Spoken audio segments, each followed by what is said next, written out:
श्री साईबाबा लोकप्रबोधन कला महाविद्यालय वडनेर BA भाग 3 सत्र 6 विषय मराठीच्या अभ्यासवर्गामध्ये सर्व विद्यार्थ्यांचं स्वागत.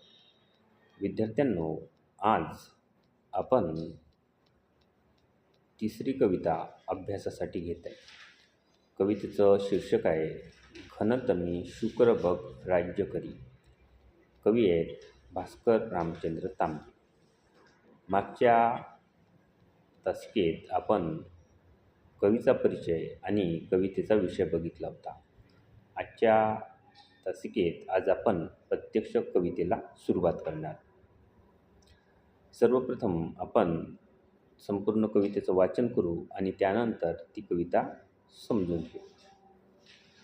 घनतमी शुक्र बघ राज्य करी, रे खिन्न मना बघ जरा तरी, ये बाहेरी अंडे फोडणी, शुद्ध मोकळ्या वातावरणी, का गुदमरशी आतच कुडुनी, रे मार भरारी जरावरी, प्रसवे अवस सुवर्णा अरुणा, उषा प्रसवते अनंत किरणा, पहा कशी ही वाहे करुणा, का बागुल तू रचतोस घरी, फूल हसे काट्यात बघ कसे, काळ्या ढगी बघ तेज सरसे, तीव्र हिमातून वसंतही हसे, रे उघड नयन कळ पळे दुरी, फूलगळे फळ गोड झाले, बीज नुरे डौलात तरु डुले, तेज जळे बघ ज्योत पाजळे, का मरणी अमरता ही न खरी, मना वृथा का भिशी मरणा, दार सुखाचे ते हरी करुणा,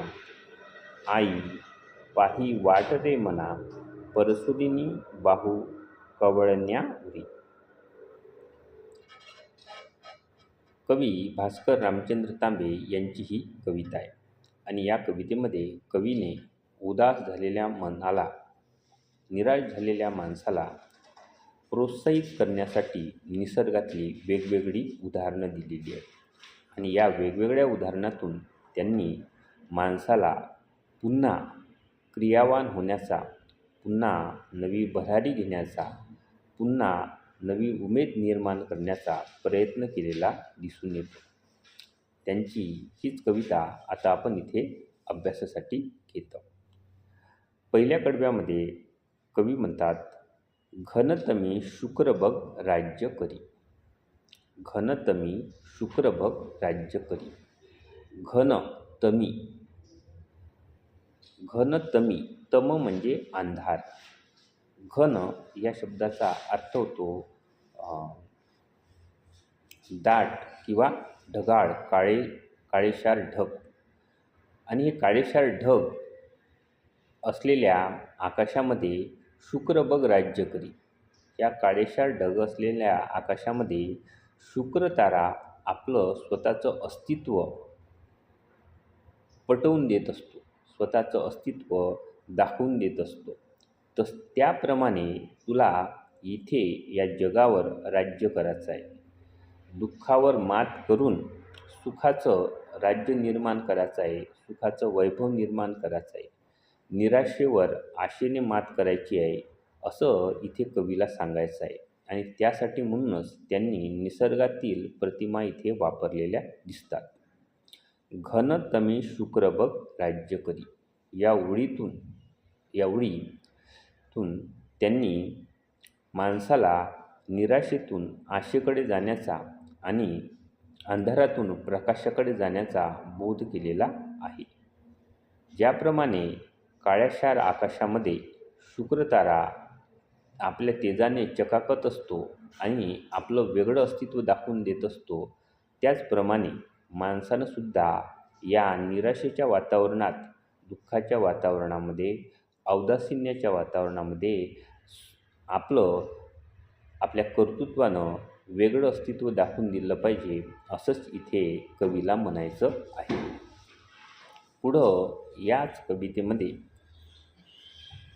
ते म्हणतात, घनतमी शुक्र बघ राज्य करी, रे खिन्न मना बघ जरा तरी. रे खिन्न मना बघ जरा तरी. हे माझ्या खिन्न मना, खिन्न म्हणजे निराश, दुःखी, हतोत्साहित झालेला या अर्थानं इथे हा शब्द आलेला आहे. माझ्या खिन्न झालेल्या मना, तू एकदा बघ. कुणाकडे बघ? तर त्या शुक्रताऱ्याकडे बघ. तो शुक्रतारा काळ्याशार आकाशामध्ये आपलं अस्तित्व दाखवून देत आहे. आपलं महत्त्व पटवून देत आहे. आपलं तेज सर्वत्र पसरवत आहे.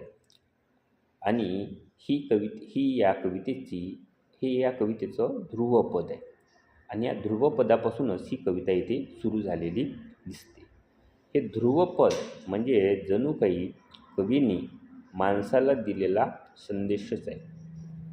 आणि ही कविता म्हणजे त्या ध्रुवपदाचाच विस्तार आहे असं देखील आपल्याला म्हणता येते. हीच कविता 5 कडव्यामध्ये विभागलेली आहे. आणि या 5 कडव्यामध्येचं प्राणतत्व म्हणजे हे ध्रुवपद आहे. आपण पुढच्या भागामध्ये पहिलं आणि दुसरं कडवं अभ्यासासाठी घेणार आहोत. आजच्या भागामध्ये एवढंच. धन्यवाद.